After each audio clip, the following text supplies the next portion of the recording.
Oh, Ugh. roll up. We got our count.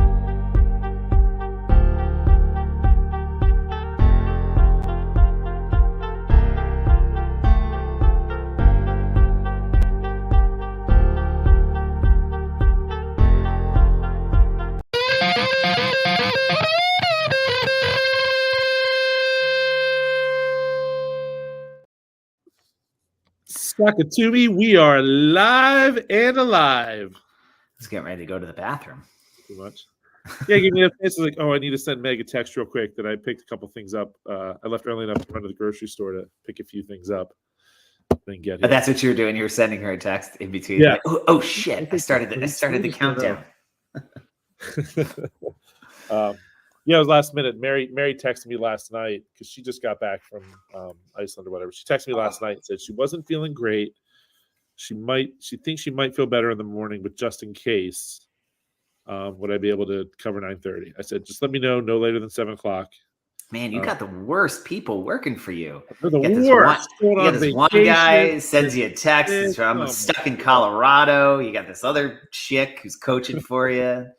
Back from Iceland, can't even make it in. Coach one class a day. I'm just gonna break down to one class a day, 3 days a week. I feel like very rarely will I ever have to call out. Like, yeah, I think this will work. If I just do like a Monday, Wednesday, Friday, I think a 7:30 a.m. class would be perfect because it's not too early, it's not too late. That's gonna be your new business model. Is that that's my new business model? 3 days a week, 7:30 a.m. It's not bad. I mean, whatever, right? Like, charge people $300 a class. Oh, it's gonna have to be like $800, but per class. Per class, yes. Yeah. So, hey, it's Annapolis. People will find the money somewhere, I'm sure. Hey, man, you get what you pay for. That's right. I will tell you what. I'll provide hot towels, hot cucumber lavender towels. Ooh, cucumber lavender. I wonder how that would play out. One is like they're both soothing, but together, is it too much? Yeah. And in the middle of a wall, I'd be like, get that shit off my face. That's true. In the middle of someone doing like GHC sit-ups, it's like, do you want your towel?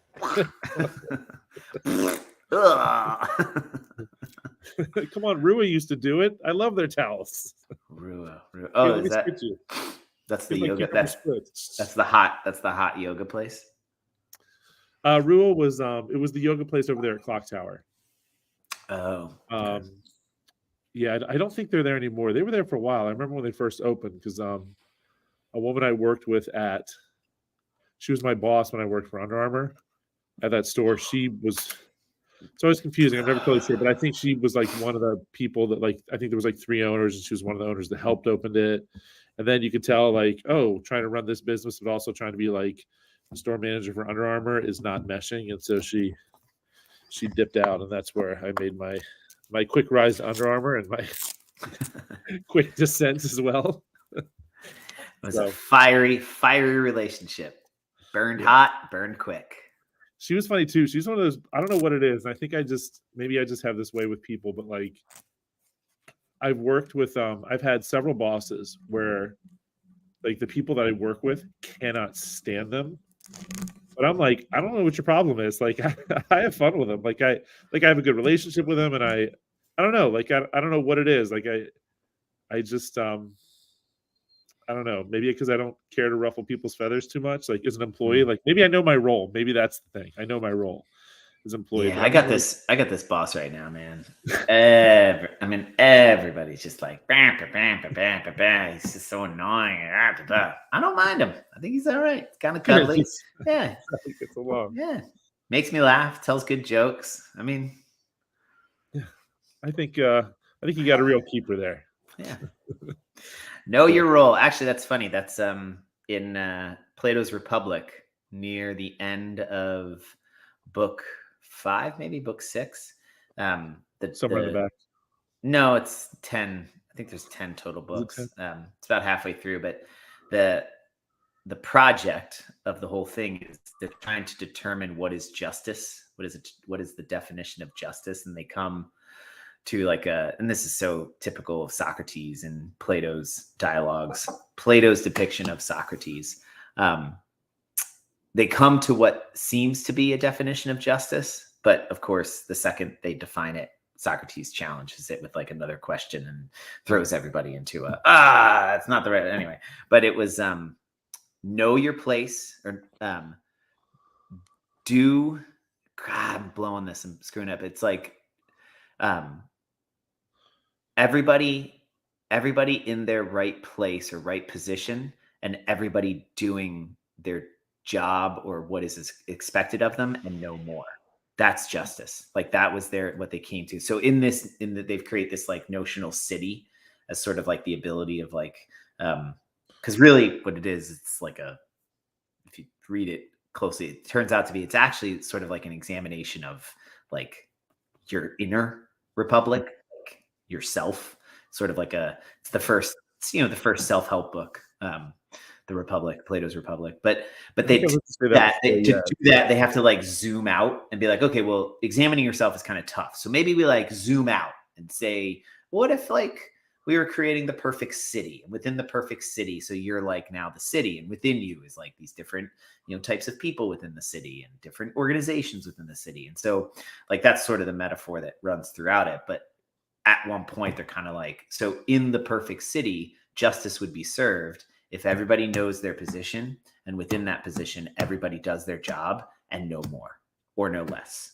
right? So know your lane, stay in your lane, and do what is expected of you to the best of your ability.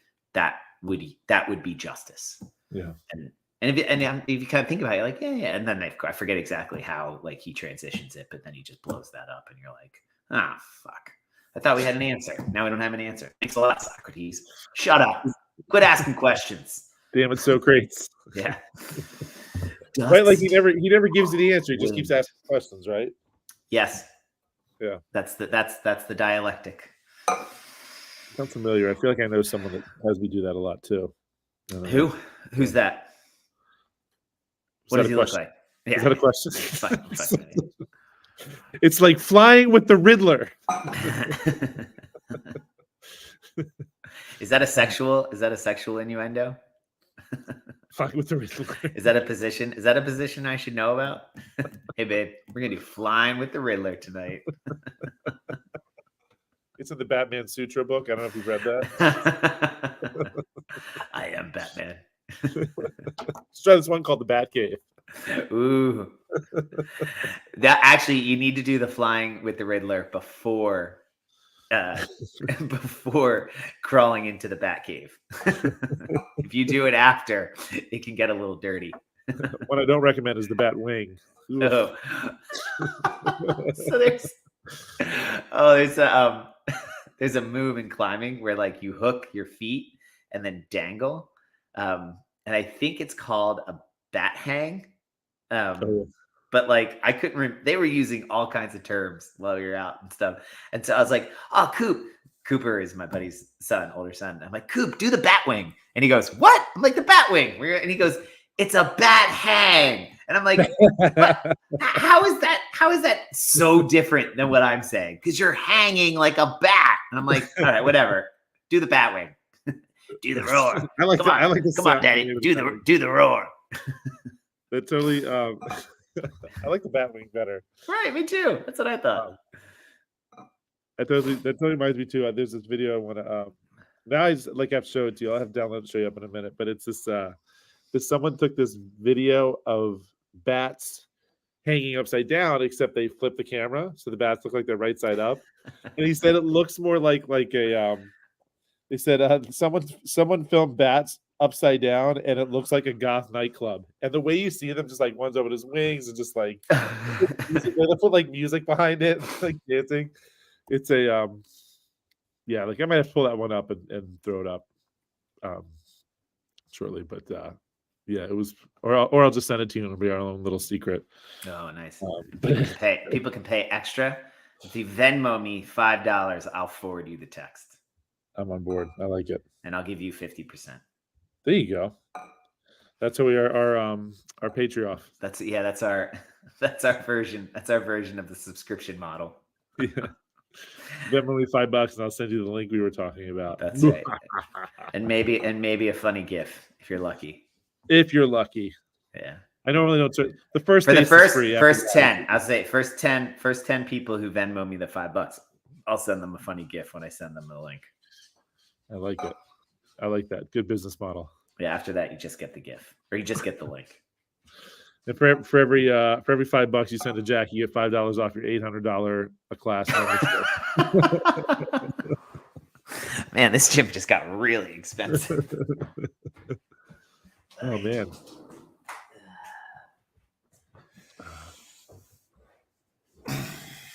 What are we doing? What's that? Is this it? We're done? All right, good show. All right, cool. Adios. Yeah, we're out of here. My gratitude. This coffee I'm drinking was in my free packet from the climbing festival. Oh, it was a climbing festival. It was competition. Yeah. Oh, cool. Yeah, I didn't compete. Andrew did, and it was fun. It's so like it's like surfing competitions and any of those sports that are. I mean, they're competitive. The people that are at the top are like what the hell? But then the rest of the jumps who sure you're competing, but you're not competing. It's kind of like CrossFit, kind of like the Open, right? Like, I'm totally competing in the CrossFit Open. They're like, no, you're not. Like you are doing the competition of the CrossFit Open, but you're paying me $20, but you're paying me $20 for me to give you a t-shirt. Yeah. Yeah. That's how it works. What is this? All right, cool. Well, it's funny. I mentioned last week. Maybe we can start this week. As I mentioned, if we want to do a little like sneak peek at the upcoming programming. Oh yeah. And just kind of play. You're talking about next week's, right? Next week's programming, yeah. Okay. This week's is how did the thruster run go today? It was great. I totally forgot that was the first CrossFit.com workout ever. Oh, really? Yeah, February 10th, 2001. Bam. That sounds. I'll tell you, that sounds about right though. Like that would be like if you're thinking like first CrossFit workout. It's beautiful. It's classic, fast and heavy, and that's they titled it fast. Or it became known as fast and heavy. Yeah. Because it's supposed to be that, and I had fun with it because I can say like, look, this is called a conjunction grammatically. That the and it's not creating a binary. It's actually saying you're intended to do both of these things, not one or the other. Go fast and go heavy. So otherwise, you need to figure out exactly. You need to figure out like how can I do both of these? And so like it says like this 400-meter run, it is not active recovery. A lot of times, right? We'll say 400 and a row or like the monostructural element. Treat it like recovery. Do not treat this as recovery. Like you are intended to try and go fast. Oh, by the way, when you come back in, those thrusters should not be light enough to be unbroken. Like you need to pick a weight that you actually have to break it up at some point, or else you didn't go heavy enough. And so, and then if you start going too slow, you went too heavy. So it's like a beautiful beginning sort of shot across the bow by CrossFit of we're going to suggest you use these weights, but in the end, it's in the title, go fast and go heavy and try to go as fast and as heavy as possible. And it's like two things that at that point in traditional strength and conditioning and weightlifting and, those worlds, those two things are antithetical. You either go fast or you go heavy. You were either fast or you were strong. You didn't get to be both. And CrossFit was like, that's stupid. You should be able to be both. And so there you go. CrossFit.com was born. Funny, yesterday it's complete opposite. Where yesterday was the wall walks and the power clean. Yeah, I saw that. Right, that's a beautiful. But I mean, now you're talking. That's calf, right? I feel like wall walks have been around for a while. Yeah, I remember doing wall walks in like 09.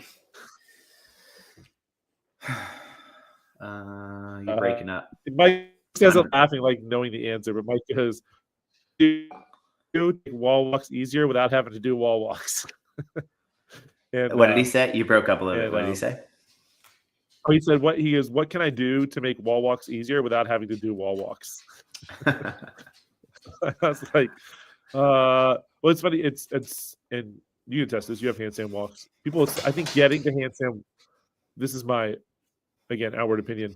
Getting to handstand walks is a harder skill. Like it's harder, but then people that know that it can do handstand walks would say handstand walks are easier than. I You guess broke less up again. tax wall walk is what easier. I don't know Am I if I'm breaking up or Breaking you're breaking Never up. let go, Jack. I don't know. Am I still breaking up? Now your sound and video are kind of off. Huh. Didn't do anything. Let me see. Oh, it's back. You're back. You're good to go. I'm back. I'm here. I think if you do handstand, if you do wall walks with the same level of deliberateness that you if you do wall walks with the same level of deliberateness that you do handstand walking, I don't think they are more or less taxing. Okay. Where wall walks can get more fatiguing is that you're going from here to here. Right. So you're going to use more sort of abdominal stuff. Mhm. Whereas once you get into a handstand walking position, you're here. But if you're ever out of position, handstand walks are sort of like they're either on or off. Like there's Right. there's no in between. And once they're off, you're done. Like so you could you can manage wall walks even when fatigued. If Yeah. you're fatigued in handstand walking, you can't kick up and maintain it because your abs are gone. Yeah. Or your shoulders are gone or whatever. Like you can kind of muscle through a wall walk. So I it's say you can muscle through. It's going to be ugly, right. but like you can like you said with that sort of But deliberateness. even in a fatigued state, sure, maybe you slow down, but you can still get the wall walk done. Yeah. Which might be why somebody qualitatively would say, "Oh, they're harder." They're harder because you can keep doing it. Yeah. If you could keep doing the handstand walk, you would say like, "Oh my God, these are even harder." That's sort of, I always come back to, I'm like, people watch the elite, athletes complete a workout or complete an event. And it looks like the person like, "Oh my God, how did they move like that? It's amazing. They made that look so easy." If you were in their body, what you would recognize is they're just so goddamn fit that they are able to go to a place of pain that the rest of us quit like 50,000 meters ago. Yeah. So where we're out because our physicality, our fitness doesn't allow us to keep moving. We just stop. Yeah. They are so fit that they just push through that and they just keep moving, and they're able to maintain those mechanics even at that fatigued state because their fitness is so high. And so what looks easy is actually hurting exponentially more than what we're able to tolerate. And so that's the part. Like, so when you look at somebody doing a workout where maybe it's wall walks for us, but it's handstand walks for them, or that thruster wall walk workout, like they just, the elite people, they just kept like Mal O'Brien, when she did that one, like she was like running up the wall, running down, right? Like Carrie Pierce, they're like, psh, psh, psh. It's not that the wall walk's any easier. It is an easier movement because you're supporting your feet and you're getting to go up and down. But for us, it was like, "Oh my God, this hurts so much." Well, it's because you're able to now keep moving like they would. But if you did that as a handstand walk, it wouldn't be any faster or slower. I think it would still be the same time. Yeah. It's just most of us, we'd just be standing there staring, finish my thrusters. And I'm like, kick up 3 feet on my handstand, collapse, come down, kick up 3 feet, boom. Right. So so now all of a sudden it's like, it feels easier just because you're resting, you're not doing anything. So that's my take on it, in the sense that it's a different movement, but it is a progression to the movement. It's not that it's harder. It's just those of us that aren't at the level that, say, an elite athlete is, you're getting a little taste, a little glimpse of like what it is they're actually feeling like when they're moving, oh my God, fast. Yeah, like if I said, okay, you're gonna do I don't know, do 3 wall walks and then do a straight 25-foot handstand walk. It's like, would you say that? Yeah, I would say if you were able to actually do a 25-foot unbroken handstand walk, when you finish it, and it might be a little bit faster than the 3 wall walks, but if you're at that same fitness level, like an elite person is probably doing 3 wall walks as fast as they do the 25-foot handstand walk. Yeah. Right. And you could even do like shoulder touches or a ring row or whatever, like reduce the movement down. 50 unbroken ring rows you're going to be as fatigued. Like when someone finishes, I'm like, oh my God, these ring rows are so hard.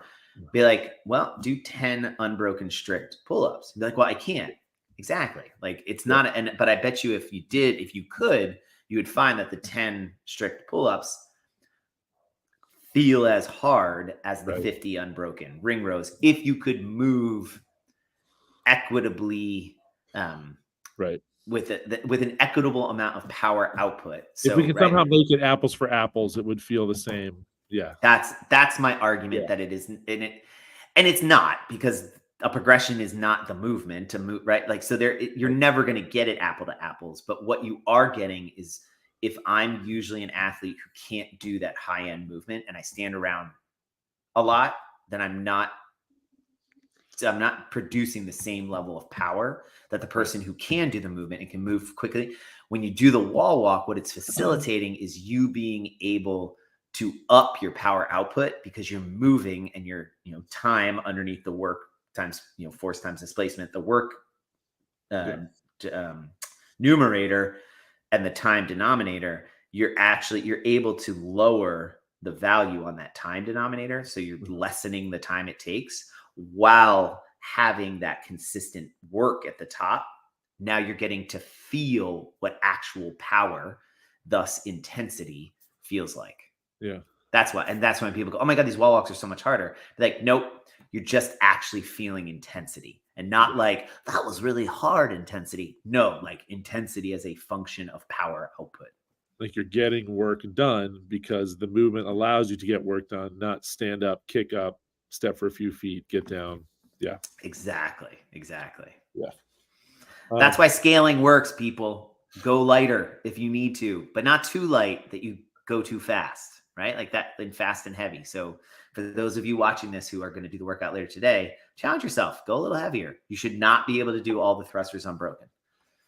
It was my way of like after 5:15 yesterday and going into 6:15 with that workout.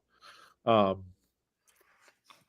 feel like I was stressing, like, hey, these power cleans, like you should be able to do sets of like touch and go. Like it should not turn into singles. Like it's a moderately heavy weight, but you should be able to. Maybe it's 2 or 3 touch and go. Once you get to a point, 2 or 3 touch and go. But I was like, but I don't want to see singles. Yeah, I want handstand on the bar for 2 or 3. Like that's what the weight should allow. And we did a 10 minutes build to a heavy set of 2, should be definitely heavier than you plan on using for the workout, and then we'll scale it down. And I saw a few people that were they were going RX, so they were going heavy, and they started turning into singles because they didn't have touch and go. And I realized too that maybe I think it's like, okay, the wall walks are there. And I think it was Joe at one point said, he's like, it's not that many wall walks. I was like, well, over the course of 12 minutes, if you're getting through 5 rounds, it is 15 wall walks, or do the math. And so the wall walks definitely takes more out of you than you realize when you get back to that barbell. Yeah. And so the bar is actually going to feel heavier than you expected coming back from those wall walks. And so when I drilled that home I kind of drilled that home going into 6:15 with the, hey, like it doesn't seem like a lot. And the wall walks, like 1 or 2 doesn't seem like a lot, but it will start to really interfere with your barbell and then make that bar feel way heavier than you expect. Yeah. So when you pick your weight, make sure it's something that when you're fatigued, you can still cycle maybe 2 or 3 at a time when you get to that 5 or that 6. And 6:15 nailed it. And so it was that. It's funny, like those little. I guess I'm getting into those little coaching moves where it was like at 5:15, I was like, okay, I saw enough people start to go to singles that I didn't communicate something clearly enough, or there was something that was missed that maybe I could have drilled home, because they may have felt good when they put the weight on the bar, but by the 3rd round they're hitting singles and the cleans. Yeah. And it's I forget where I was going with this, but it's the but again, scaling. Like there were people standing around. They got 5 rounds, but they were, they would do a clean and put the bar down and step back for a few seconds. And get that's where you're. So I guess my only push on that would be, what if I were to show you that I could actually get more work done going fast singles than your cue of you should be able to string 2 or 3 of them together. and then go again, 2 or 3 of them Well, together. so that's what I saw. And then I saw, the stimulus was like getting through 5 rounds, Right. through So 5 rounds into the 6. And so even those people that did singles, I think everyone got through 5 rounds. I'm like, okay. But I guess, right. So that's what I would push back on. Rather than prioritize, you need to, because I actually, if I'm in a fatigued state in a workout like that, especially in an AMRAP, and I like to build to a heavy double, like a touch and go double, but like what benefit do I gain as an athlete if by staying connected to the bar, it causes me, so anything heavier than 85, 95 pounds, I can't, like multiple reps, I start to degrade that return position, and my first pull position is not good. Right. So if like I could totally practice that more, but in this workout, the idea is a medium loading. I can't get to a medium loading and couple it in a CrossFit workout with gymnastics movements and stay connected to the bar. That's too much of a task. So what I would do is I would say, no, I'm going to go to 135, 155, something that becomes challenging and is a medium loading, but I'm going to be okay doing fast singles as long as I never walk away from the bar. I have to stay at the bar. If I can drop it, reset, and I'm within a second or two already back down to the bar, then I would say you're hitting the stimulus. But if I'm doing 3 in a row, touch and go, and then I walk away, come back, right? I've met what you said was the intention, but I'm missing the stimulus because I'm resting too much between.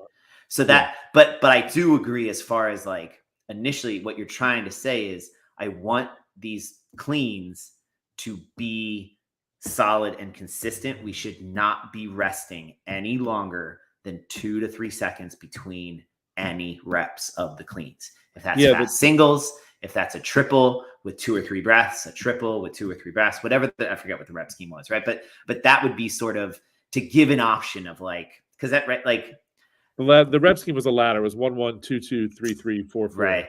They've shown, I mean, there's been enough videos out there. They've shown Chad Vaughn doing a triple snatch, touch and go, and then a triple snatch with a drop from the top and a reset.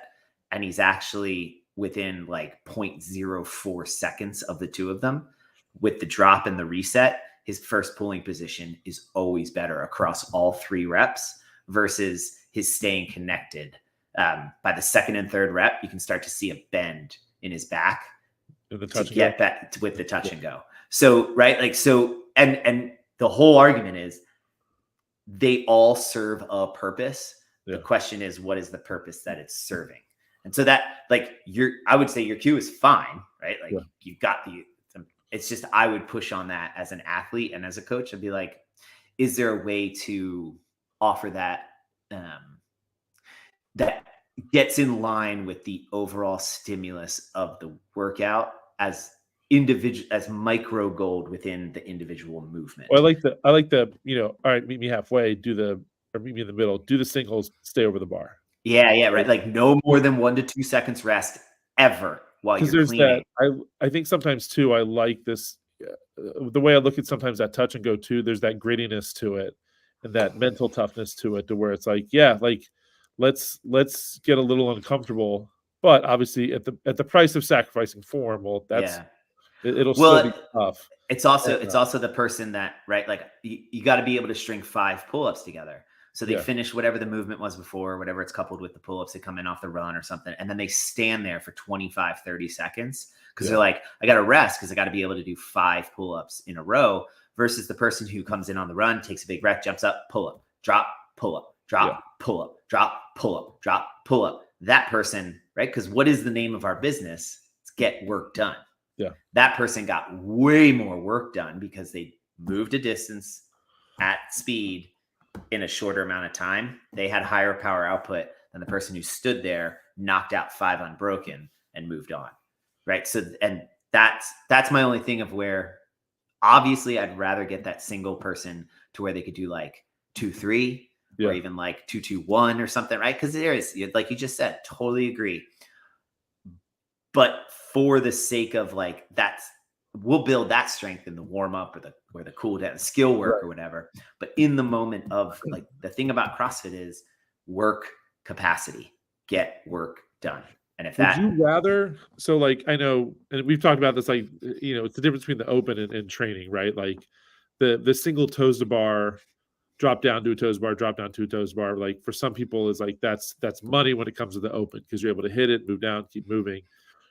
But like, if I were just if it was just a regular training day, I'd rather you, hey, instead of those singles, give me 3, like maybe it's toes as high as you can. Maybe there's a target. Maybe it's toes just above your head. I'd rather you, for the purpose of let's continue to build this movement in training, do 3, get down, do 3. Like, is it more, would you say more like, I'd rather in the purpose of training find that happy medium? Like, sure, you can do single, we get more work done, but isn't also the goal to get you to do multiple? I would say the challenge I have found that I run into with athletes is that the tendency is to think, oh, this is what I do. When toes to bar are written on the board, this is what I do. And even in that question, sure, on one day that toes to bar come up, you're going to do a shortened range of motion, but I want you to do 5 in a row. Maybe it's 5 perfect kip swings. Let's say it's like 15 toes to bar around. You're going to do 3 sets of 5, perfect kip swing, drop, shake, back up, perfect kip swing, drop, shake, drop, boom. Toes to bar come up. Oh, I do half. No. You're going to do feet up on a wall, reach for your toes, 15 unbroken. Don't come off the wall until you finish all 15. And then the next day, oh, I do. No. You're going to do singles and you're going to get full range of motion on the toe to bar and no double kip, right? Like toe, drop, step, reset, start from the back, toes up, right? Drop, step, right? Now they're learning and they're learning full range of motion, right? And it's like, boom, boom, come at it. And you're going to do with a PVC on the floor, you're going to do a V up and you're going to touch your toe to the PVC, right? So it's like, the person's gonna be like, Jesus Christ, I'm doing like 9 different things for a toe to bar. Like, yeah, you're right. That's why it's called a fucking progression. Yeah. Think like Tarzan on a rope. Tarzan jumps on the rope, he swings across, or Jane if she's right, because who needs Tarzan? She's a strong woman. She don't need no man. Get her through the jungle. So, the person on the rope jumps on the rope, swings across. The rope's not long enough to get him to the other side. What do they have to do? What do they have to do, Eric? What do they have to do? Jump. Right, they got to change ropes, and now they're swinging. But now they're swinging backwards. Oh, I'm not moving to the other side. Oh no. But now the rope's about to lose momentum. What do they got to do? They got to jump on another rope. Oh, now they are moving towards the thing. Oh, they jump off the rope. Oh, right. So it's not linear. Yeah. You go forward, you go back. You go forward a little bit more, you go back. You go forward a little bit more, back. You go forward a little bit. Oh, and I land on the side I want to get to. You done? No, because now the fucking coconut's on the other side. Well, I better jump over. Right. The goal is right. The goal, exactly. All that to get a toe to bar. God, yeah, exactly. The goal isn't a fucking toe to bar. A goal is to live to 90 and wipe your own ass. That's it. Like I want to be able to live and move towards my family wherever they are. I want to be able to run after my great grandkids. Right. I want to be able to be as fit and capable as I can for as long as I can. So what that means is I have no business trying to get to a 350-pound squat anymore. Yeah. You don't need to, right? 225, 265. What's your PR? I don't know. I don't know what it is today, right? I'm not squatting today. I already squatted. I took a dump earlier. Like, there you go. That was my squat. But like, I maybe I'll do this thruster run workout. But like, that's the way I look at it is, I've actually, for transparency, I've been erasing when the weights are up there, the level 1 and level 2 is up there. I just get rid of it. That's right. That's a conversation we can talk about more, because I've had that. I've been going back and forth with that now. Like, it's also coming from a coaching development point too. Like, how much do we really need those numbers, and how much of it is our job to make sure the athletes put the right thing. They 100% serve a purpose. It's already like it's on SugarWOD, so it's there. So there's a reference. But like from when we're in the class, like, if someone wants to refer back to, well, intermediate said this, and it gives you maybe a guideline. Like I said, it can also be, we talked about last week where I said it can be like, the lines in a street New York City. They're guide. Like it. So how often do you have a grocery list when you go to the supermarket? Megan, when I go to the grocery store, there's usually a grocery list. Yes. Great. When you walk out, how many extra items do you have in those bags on average? If a list, I'd say on average, maybe 1 to 2. Okay. And how many are missing from the list? It should be 0. Should be 0. I'm asking reality, man. Not shoulda, coulda, woulda. 0. I'm but like probably 1 or 2, maybe handful of times. Yeah, right? like there's definitely yes, should be 0, maybe 1 or 2. Are you allowed back in the house when those things happen? Right? Like yes. it is a suggestion. It is a guide, as you said. The guide, like the list. When you walk into the grocery store, and I have this list, right? And I'm walking along and be like, oh crap, I forgot to put tampons. I forgot to put toilet paper. I forgot to put whatever on the list. And you get the text from, the boss that says like, hey, put toothpaste on there. Be like, hey, sorry, I can't. I'm in the store. I have my list. You didn't tell me I needed shampoo before I left. You didn't tell me I needed toothpaste before I left. That'll have to wait till next week, right? You walk into the gym. You walk into the gym and the board says 35-pound dumbbell or 50-pound dumbbell for the loading. And you go, well, I can't do that, right? Intermediate says whatever. Be like, no, it's a guide, right? This is based on the entire world, written by people not physically here, who don't know you, who have never been in your kitchen, right? Like that's where I'm like, I am 100% on board. Have loading as a suggestion. It's a suggestion for the professional running the class to get an idea of double 50-pound dumbbell thrusters at 21, 18, 15. Unless you are top 10 at the games, you're not doing that unbroken with 400-meter runs, fast 400-meter runs between. I bet you if this workout is at the games, there's a handful of folks breaking it up. Yeah. The top 10, they're not breaking it up. They're going unbroken because they have to, because they're competing for points and sponsorships and fucking $500,000 or whatever the price is, whatever the winning amount for the, but we're not there. We're there to develop our fitness. And that's where I would say today's workout, that fast and heavy, like you should be at a loading that you have to break at least once or twice each round. No more than 3 times, no more than twice on a break.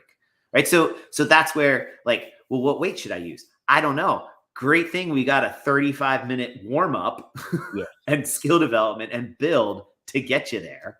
And so that's why, so it's, I pulled this one up for that particular reason from like so here's Monday, the 100 calorie, the 20-minute AMRAP, 100 calorie, 75 sets, 50 pull-ups.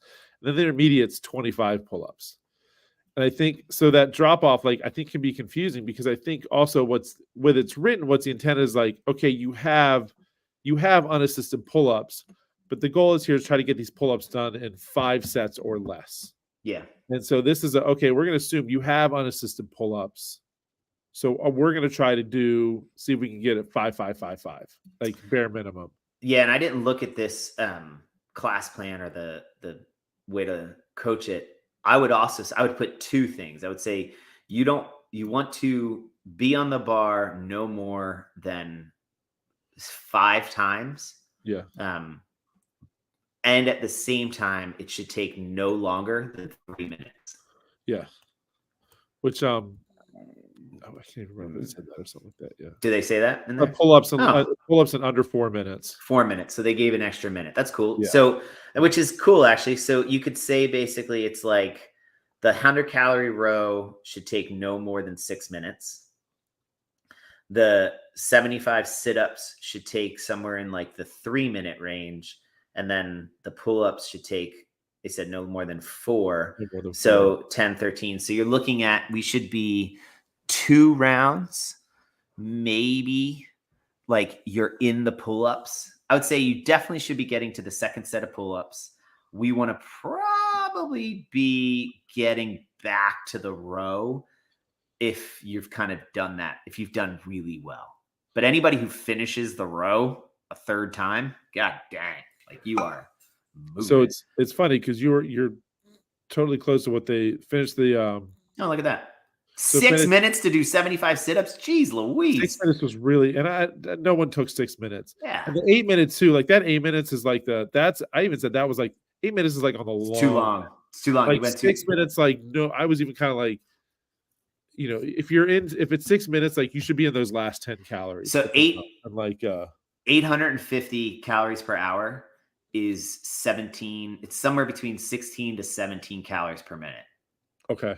So most people, you want to be more than 800, 850 calories per hour.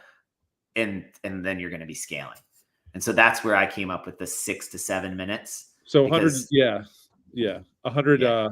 So if you did 16 calories a minute, that's almost 6.5 minutes. If you did 16 calories a minute, but you're going to get an extra calorie each time. Yeah. In that, because the first minute maybe is 16, and then it's like 17. Yeah. So that's sort of where if you can't hold 850 or higher consistently, then we bump it to 75 calories. 75 yeah, exactly. Yeah. But that's where finish 30 plus calories in the second round. Okay, so intended stimulus, I would say that's the high end. I would say the goal would be to get back to the erg, and you're rowing in the third round. That's where it's great. I think just about everyone, because I coached, I feel like I coached all day. Monday, so it was Monday, 5:15, 6:15. I think everyone got through 30. It was like 31, 32. They got there, like they pushed. But I was like everyone should get back to that erg after one round. Well, and the other thing too on this is, so scroll back up to the workout, right?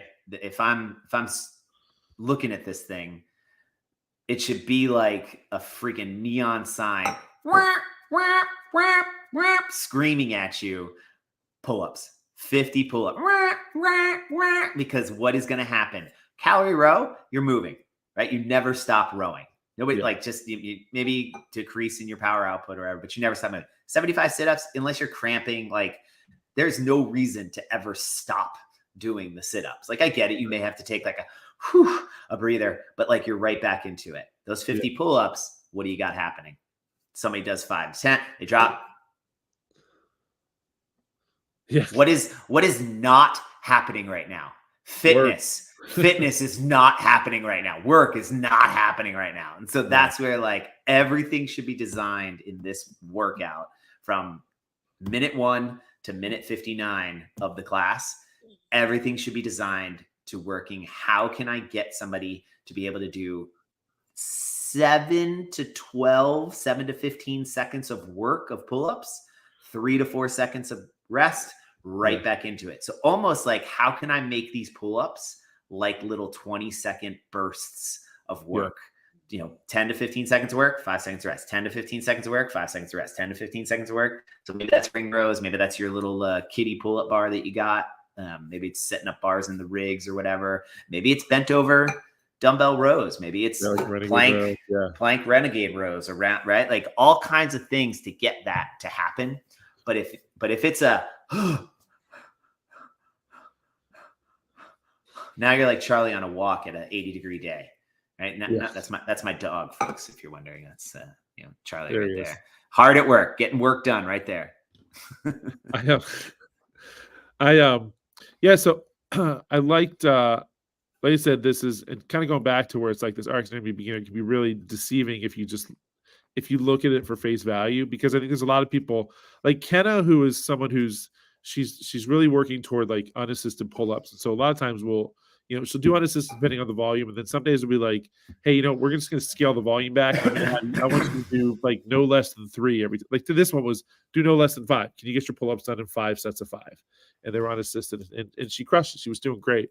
And that's then awesome. This might also be a day where it's like, but I do want to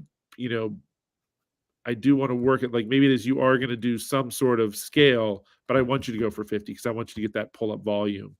So here's right to get that volume could be kind of cool, where she does like 3 unbroken and then has to do 10 pull acrosses in a plank position with a dumbbell, 3 unbroken, and do that 5 times. Yeah. Right? So she gets and maybe we make it like 5 pull across or 6 pull across, whatever. Right.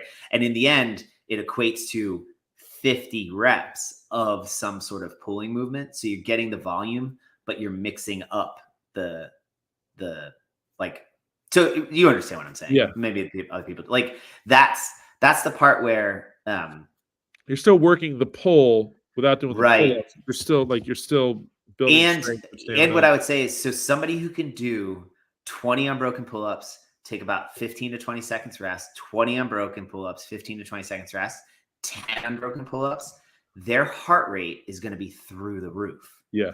Somebody doing 5 sets of 5 pull-ups, their heart rate is not through the roof. Right. See, so they're missing a complete aspect of the stimulus of this workout. Sure, right? Like, yeah, we got pull-ups, we're working on those pull-ups, blah, blah, blah, but they're not getting the cardiovascular, the endurance, or the stamina response that this workout is intended to yield. Because after they finish the pull-ups, where do they go? Right back to that row. Yeah.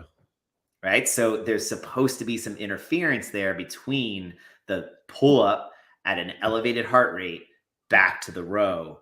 Can you still maintain that power output? Well, now all of a sudden you really have to focus on that straight arm pull, fast hands away to set it back up. Right. So there's all kinds of stuff that you lose by reducing that volume in half for the sake of just doing a pull-up, which the programmers know, right? They don't they don't have enough room on that sheet of paper right there to write all that.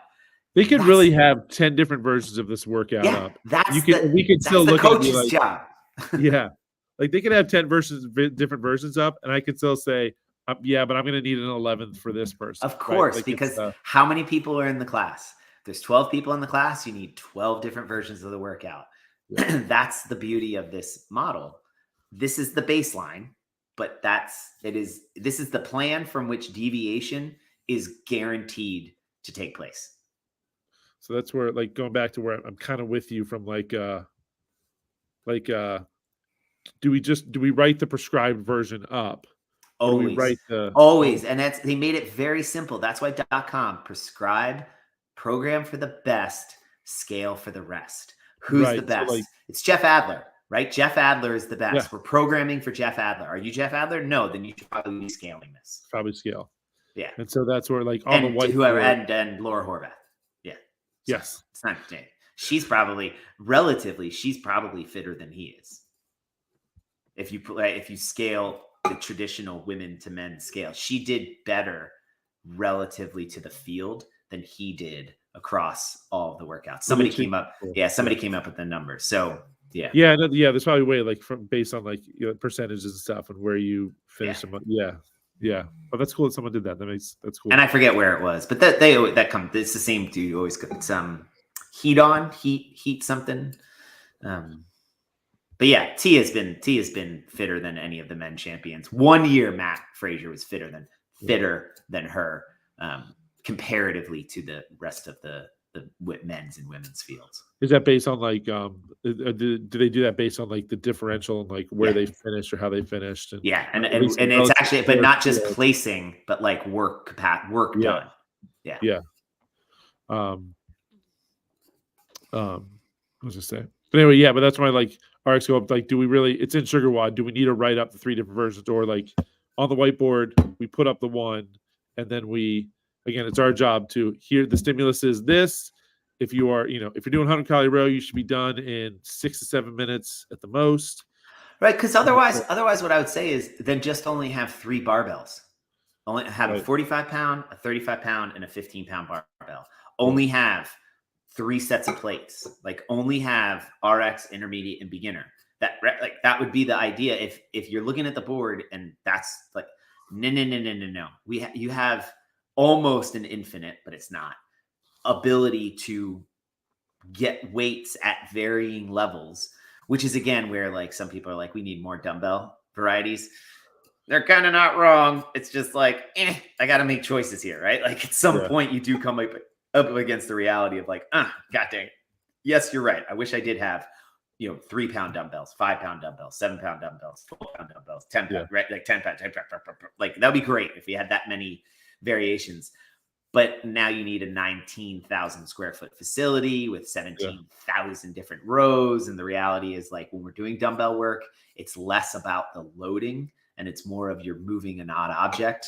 You're moving two odd objects bilaterally without the support of a unilateral system, aka a barbell, right? So if you're off by 4, like, you have to go 5 pounds lighter than what you, right? So if I pick up 20s and they're too heavy, and I pick up 15s and they're too light, man, I wish you had 18s. Here's the deal: default to the 15s, do them better, take less rest, right? So that's the fix of the other dial I can change is how fast you're moving, how much rest you use. I could add an extra rep. I could add 5 extra reps maybe per round. If somebody's like, yeah, there's only 10s left and it's too light. Sweet. You're going to do 5 extra reps each round. What? That's not fair. Here, let me write you a little equation. Force times displacement over time. You're going to do 5 rounds. Oh, look, you're actually doing the exact amount of work as you would have done if you had used 20s and done 5 reps less. There you go. Oh, and by the way, do it faster. Now you've actually got more power output. You just got fitter. You can pay me $10. Then Venmo me, be extra. Yeah. I'm willing to bet you moved way better too than you would have with those 18s or even those 20s. So yeah, good movement. And that's right. And then they go, okay, well then why did you just say you should have gone heavier on your thrusters? Blah blah blah. I went unbroken. It'd be like, different stimulus, fast and heavy was today's stimulus. The idea was, I don't want you to pick a weight that you should be able to go unbroken on those thrusters. You should pick a weight that puts you in a position where it's like, fuck, if I don't put these down, I may drop them on my head. Like, that good. You got there. Put them down, take 5 breaths, pick them back up. Right. You stop a rep or two before you get to that point. Yeah, exactly. Then you get to a round where, like, you go to pick them up and you do it and you're like, and now you're like standing there for 25, 30 seconds. You went too heavy. Right. So it's like, God dang it. Yeah, you're right. It's a very thin margin. That workout was beautiful. It's a beautifully programmed workout. It's like CrossFit knew what it was doing back in 2001. Who'd have thunk it? All right, this is next week. I got like 5 minutes. Yeah, cool. So do I. Perfect. This is next week. We'll just do a quick look at next week. And that's what I like to kind of look ahead and think of it. Ooh. This is a loaded week, man. Oh, Monday is just mean. Oh, like, so Monday is, what would be worse? What would you rather see up there? 5 by 500 meter with 2 minutes rest in between, or that? Oh, 5 by 500 meter. Because there's that. Would I rather see 5 by 500 meter?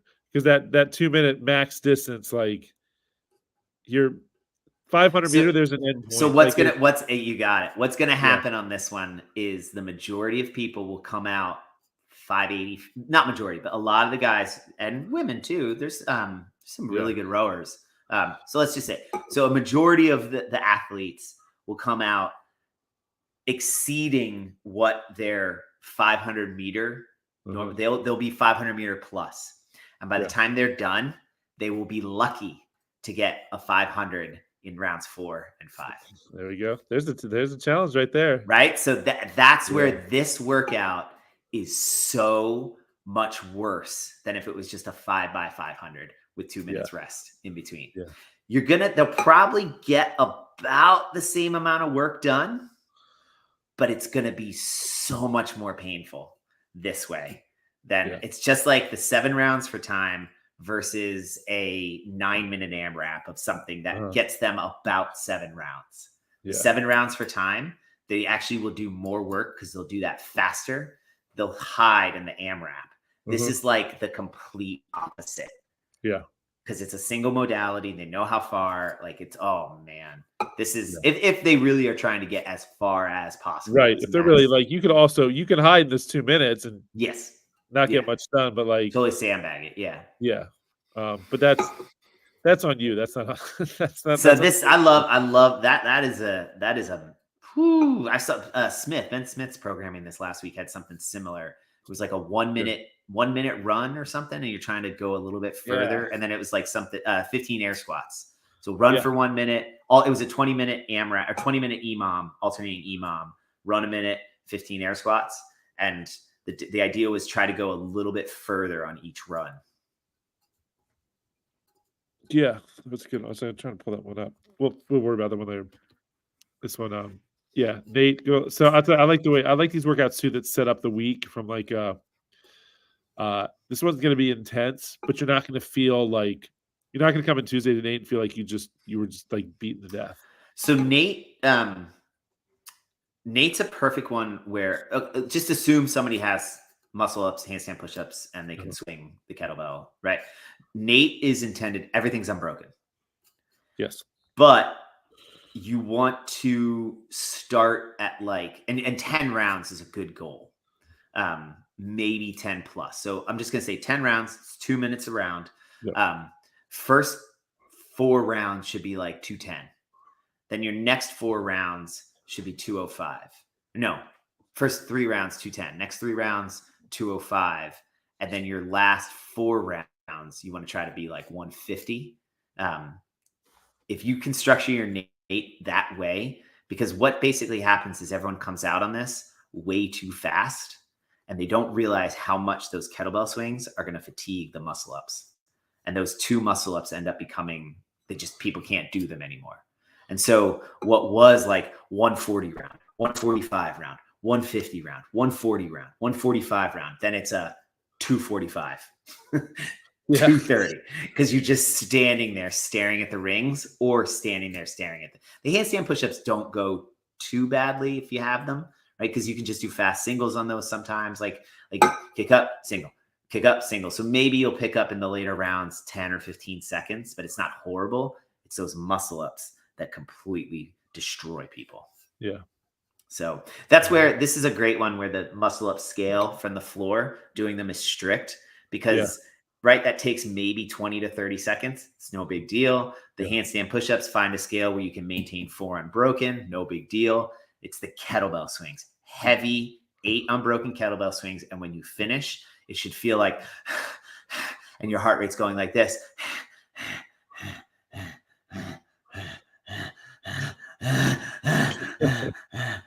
Right. That's the, if you were to look on the Garmin or the readout, right? Like your heart rate is just going like this. And so that's where I'm saying finding a pacing where the first 2 to 3 rounds are well below your capacity. The next 2 to 3 rounds are kind of right at, and the last 2 to 3 rounds are way above. Usually what'll happen is you just kind of even out at about 2 minutes a round. Yeah. That'll be fun to see. So you said 10 rounds. Yeah. Yeah. 10 rounds is usually, I think my best ever is like 14. I think I got 14 plus. But I was moving. Cooking. Yeah. Yeah. That was many, many years ago. Not anymore. I'm going to shoot for 10 on Nate. There you go. Cool. Wednesday, heavy day. I like the setup too. I like I love a complex on a heavy day. Yeah. I love a good complex. So this is exactly where, like for you, like you said, where I would touch and go can work. I would say the power clean, drop it, reset. The squat clean, stand it, stay in the front rack because you're not going to drop it now, right? Like that's stupid because you just have to power clean it up in the front squat. Clean it up again. You just give yourself an extra lift. Right. It's a power clean with a quick break, then a beautiful squat clean with a nice little kicker of can you keep that loading and get back down in the hole and stand up.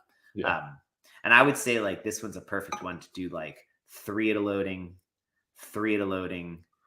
How many rounds we got? 7, 8, 8 is 30, 12, 10. Yeah. How many rounds? Is it 8? 8 rounds? Because that's I guess it's 8 because that's 16 and 4. No, that's 8 and 4 is 12. 10. It's 12, right? That's 18. 6, 9, what a weird. It's 3, 6, 9, 12. It's 13. 15, 18. So it's 13 with change. 13 and change. It's 13 with like 30 seconds at the end. That's strange. Yeah. Maybe you tell them we're gonna do. We'll have 13 on the board, but we want to shoot to get that last 14 or something. I don't know. Whatever. Like maybe at the buzz. Maybe at the buzzer, take one more lift and then. Oh, never mind. Oh my god. Oh my god. We're morons. I was reading that as every 130 for 20 minutes. For 20 minutes. 20 rounds. It's a 30-minute. Yeah, it's a 30. Holy shit! This is a 30 minutes. So you're doing 20 rounds. So maybe it's like. Barbell warm up. 3, 2, 1, go. Maybe it's like 4. Yeah. 4 to loading. 3 to loading. 3 at a loading, 2 at a Yeah, loading, 30 and then minutes, yeah. singles all the way out. Like try and build. So that's man, this is gonna be It a says, nightmare. add This is start gonna be a light, nightmare add a load every other round. Oof, yeah, that's still a lot of loads. That's still a lot of builds. People are gonna have to start with a barbell. Yeah, I mean that might be the way to go. Yeah, for 20 sets, 30 minutes of lifting. So this definitely has a cardio element for a heavy day as well. So and then that might be Thursday's an interesting one. That's going to be a logistics 3 rounds. nightmare. So if I look at if I'm looking at this sequence, I would definitely say coming all 6 days through Saturday is legit. Yeah. Because right, Monday can totally be hey, let's go for it, but I want you at 70-80%. So whatever your first max distance row is, I want you to finish no more than like 70 or 80% heart rate. Stay within 10 meters across the other 4. Don't go too low. Don't go too high. Right. It's a beautiful, like steady state, but at like 2 minutes. Excellent. Nate, it's just kind of long and grindy. Yeah, you're going to be a little bit tired, but it's not too bad. Wednesday, you finish. Right, you could totally manage that to be like, again, like you stay at 78%. Thursday is the like, nope, you're going red line. Friday, you can even like keep Thursday at like 70-80%. Make Friday your red line. Saturday's a partner workout. So I mean, yeah, it's gonna be, but it's kind of like it's like consider it like a long hike with a buddy. And then totally. Rest on Sunday. But if you were to miss a day, I would say missing Thursday is not going to be the end of the world, because you got your intensity on Monday. Tuesday's your long grindy. Wednesday is the heavy day, and you could go heavy, but it's low-ish volume. You come back on Friday, you can redline yourself, and then Saturday is like a fun kind of do whatever. So you got 3 on, 1 off, 2 on, 1 off. That would be a perfect week. Yeah, Monday, Tuesday, Wednesday, you've got your weightlifting, gymnastics, and monostructural all in there. You've got press, pull, squat, all 3 of those days. Like you hit all the sweet spots over the course of those 3 days. Yeah. So So these are coaching nightmares. Every day against the 6 minute. Oh my God, Friday's short. So that's just short, heavy, hard, fast. Yeah. Like Friday's going to be really hard for the population at 99.9% of affiliate gyms for people to feel like they've got a worthwhile workout against 6 minutes. Yeah. Right. So that's like where Tuesday and Saturday makes sense. They're long, 20 minutes. It's easy. You're finished. You're sweaty. It's right. Like Saturday is going to be super, probably 30, 35 minutes. So it's like, oh yeah, that was a really hard workout.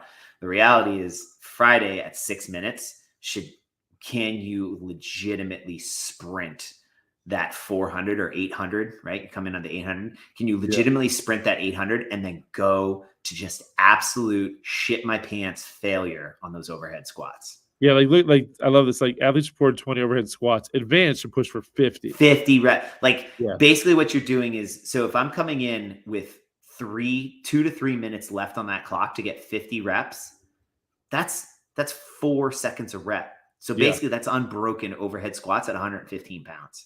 Yeah. After you just sprinted an 800. So let's so what you're saying is that 115.75 for the overhead squat should feel very light.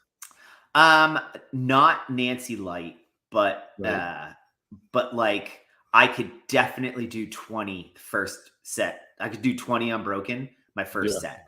Drop it, take a big breather, like 4 to 5 breaths, pick it back up, and I'm not putting that bar back until the clock goes beep. Which, by the way, I hate that road clock. It doesn't go beep, beep, beep at the end. Just goes beep. Honestly, like that is my I love the Bluetooth capability where everyone has access to it, so there's no risk of losing a remote. Like I want, right? Like we haven't lost it yet. But I want the beep, beep, beep at the end of the rounds. So I've actually sent several reviews and asked people like put reviews on Rogue and let them know you want Bluetooth capabilities. Beep, beep, beep. What the heck? How hard is that? Give us a beep, beep, beep at the end of the round. It'll change your world, Rogue. Yeah. So, I mean, they've had that same clock. They haven't updated that clock as much as they've updated some of their other shit. Whatever. All right. Cool. All right. Yeah, we got a boogie. Gratitude. Hit me. Gratitude. It is 100% my buddy Brett and his wife Allison and their family and their hospitality of hosting Andrew and I out in Colorado. My buddy Brett and his friend John belayed all of us, because the way the competition works is you got to bring your own gear, you bring your own ropes, you bring your own trads, like you bring everything for the rock climbing, for the sport climbing. And those guys were like freaking pack mules. They'd carry everything in, they would rig ropes, they would belay everybody. And Brett, and they both are really good climbers. Brett freaking climbed this one route to set the top rope that was absolutely amazing. It took him like 7, 8, 9 minutes to climb it, maybe 10 minutes to climb it. And he's 46. He's my age. He's actually a little bit older than I am. He'll be 47 in December. And I mean, it was really good. I'm like, God dang. And then I'm remembering, oh, right, that son of a bitch has always been like an amazing athlete. You know how I'm a pretty good CrossFitter and I'm okay at like certain things, but like in the end, push comes to shove, like I would say I'm an above average athlete and I get away with stuff, but like I got to work at things to get better at them. And a lot of things don't come naturally. My buddy Brett is like, he works at it too. Don't get me wrong. He's not putting, but like he went to the Olympic trials as a diver. Yeah. And, that's he's an elite athlete, and that son of a bitch, it's still in there. And and I was so happy to see him make that climb. But all that, what he would prioritize is he would always make sure other people could get up on the wall and get up on the rock. And I was just like, it was, he and his wife, Allison, and they're camping, and the way they packed out the camper, and they would make dinners and they would make lunch, and they made everybody feel so comfortable. And it was awesome. I'm so grateful and reminded of the power of being a good host. It's fascinating. So I think about that as like a coach, like, okay, yeah, like be a good host, like just be nice. Like, yeah, like maybe, also study your coaching stuff and be a good coach, but like make that first 5 seconds, the first 30 seconds of somebody's arrival. Like, and there'll be times like maybe even the end of it. Like, I think of the things that made the week out there pleasurable was I always felt welcomed. I always knew where stuff was. They were very explicit of like, hey, here's where stuff is. If you guys want it, whatever. And then like, the second or third ask of like, hey, I got some, you want something? Like, oh, remember the beer, the sodas are under here, the things are whatever. And it's just like, God dang, like it's second nature at this point, I'm sure, for them, because they're just those types of people. But at the same token, that doesn't come on accident. Like, they are very deliberate in trying to be good hosts. And I am so grateful for that. So made it an awesome trip, and I love them, man. I love my friends, Brett and Allison. They are, they're awesome. Cool. Good times. There you go. Mine is I call him big time, little big time.